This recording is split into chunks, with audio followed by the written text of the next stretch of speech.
हाँ जी, ये बन सबका बन है पिया कच्चा सारा।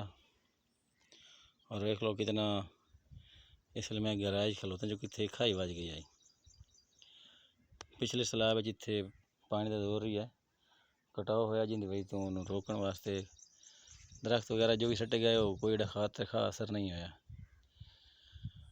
इंजीनियर भी है सारे महकमे इरीगेशन के लोग आन पे और इतने उन्हें सजेशन दी बल्कि फैसला हो गया भी इतने ना इस बंद को मजबूत किया वैसी आने वाले फ्लड तो पहले पहले और ये साइडों से पत्थर लाए जिस तरह के पिछा बिंडी बख्श हुसैनाबाद उत्थे लगा भी है।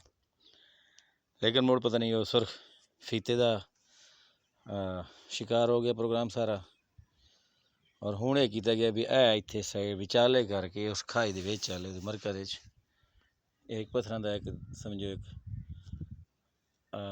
दीवार जी बना दी गई है। उहदे सज्जे बने मगरब वाले साइड इधर भी पानी खला है झील का वो साबका दरिया साबका फ्लड का पानी खला है और उस मशरक वाली साइड बंद वाली साइड इधर भी पानी खला है। हुण बाज़ार लगता है भी जिसले अगर वो साबका रूटीन पानी इत्थे आंदा है तो पहली गल तो भी इत्थे खाइए इदू पानी अगर लासी ना तो उसने उसे लिए गप्पा मारना शुरू कर देना। अगर इधर रिवर्स आवे तो मुड़ ये जगह भरीवे तो शायद वो इतना कटाव ना करे। लेकिन अगर पानी इदू आंदा है अली अली बैणी वाली साइड दिरों अली अली बैणी वाले गाहक दिरों तो यकीनन इस खाई दे लाना तो रेत पई है सारी ये सारी उड़ जावनी और इत्थे फौरी तौर पर कटाव शुरू हो जाना। हुण उन्हें इस बन महकमे ने कोई मजबूती नहीं की। पूरा साल गुजर गया अज कर रहे हैं कल कर रहे हैं 2 महीने बाद जी फ्लड अपना मीह है जी तो मुड़ सेम है तो फलाने तो मुख्तलिफ बहाने उधर सारियाँ या शायद हगाया कि होवन ये सुनते रहे हैं। मुड़ पत्थर आया तो उत्थे उत्ते बंद उत्ते पत्थर तो पिया काफ़ी सटाक होया पिया। हुण अगर दोबारा सैलाब आंदा है और साबका रूटीन है और इस खाई दे पानी भरींदा है और इत्थों मुड़ पानी बड़ी तेज़ी नाल गुजरना होंदा है तो ये बन जिहड़ा है ये तो बज़ाहिर इतना मजबूत नहीं है कि उस सट नूं विच रेत पई है सारी उतों मिट्टी हेठ रेत है इसनूं पचा जाए इस घसना है इस रगड़ीवना है छिलीवना है इसने गलना है और इसने टुटना है। तो मुड़ के उसी जिहड़ा पत्थर उत्ते सटाक भी है उसनूं सट के तो ये वक्ती तौर पर इहदा ਉਹ थोक थम्मा जमाते ना वह किया वैसी ਇਹਦਾ मतलब है ਜਿਹੜੇ इस पत्थर के दरम्यान है विच झील जी बनी हुई गैप है ये आने वाले सैलाब की सूरत ये पत्थर नाल भरिया हुई सी और जिथे मैं खलोता ये लैन समझो ये बंद की बुनियाद इत्थे बन गई सी। तो अच्छा होंदा अगर इसनूं बंद मुकम्मल कर लिया वैंदा साल कोई थोड़ा नहीं होंदा। और हुण सैलाब आंदा पिया जी और पता नहीं आंदा पिया नहीं आंदा पिया जी पानी थोड़ा है खैर जैसा जी बड़े तैयार हैं अगे एक साल गुजर गया तो हुण तैयारी जी यकदम जो करे सन हंगामी तौर पर तो मुड़ से जोर लग सन हो सकता है पॉइंट पिछले साल का खुदा ना खासा कोई नवा पॉइंट ही तो निकल सकता उस वेले केह् बनसी ये ज़ाहिर सोचने वाले सोचना चाहिए।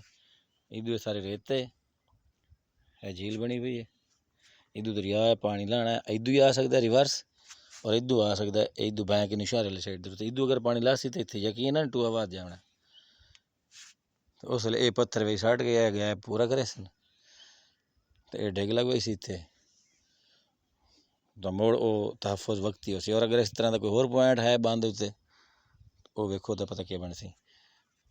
अलबत्ता ये पत्थर का जखीरा काफ़ी हद तक बिंडी तक कई जगह पर वो पत्थर रखा गया है। पिछले दिन एक जिम्मेवार नाल गल हुई है इन्होंने इरीगेशन वाले नाल तो आखना है जी वो जिसले मसला दोबारा बन सी ना जिहड़ा अस उत्ते पत्थर लाई रखी बैठे हैं बंद वो अस हेठ सड़ के तो उन्होंने ढक लई सी। जितने पत्थर उत्ते पिया तो लावना ने वे लुड़ावने ने वो अगर ये नाल साइड ते मिट्टी लग के लग पैंदा तो मेरे ख्याल वो ज़्यादा मजबूती हो जानी है और ये हंगामी जो हर वेले खतरा जहन रहना यही नहीं रहना। अज 23 जुलाई 2026 डब कलां हिफाजती बंद हेठ नंबरदार सिकंदर हयात साहब के बैणी के तकरीबन नाल करके इत्थे मैं मौजूद हाँ और अज की सूरत हाल तुहाडे सामने है। दरिया अगे अस मैं वेख्या तो उस दे विच भी दरिया दे विच पानी है, दरिया फुल है, बहर अजें कोई नहीं निकलिया।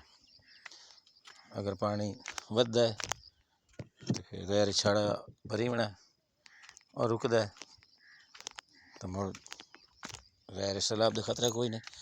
लेकिन पिछू बारिशां भी हैं पईयां, पानी भी आ रही है, तो ये तो अल्लाह दा बला दा सूरत हाल बदलदी होंदी है, हतमी तौर पर कुछ नहीं आख सकदा। मेहदी रजा शाद, वसेब न्यूज़ डब कलां।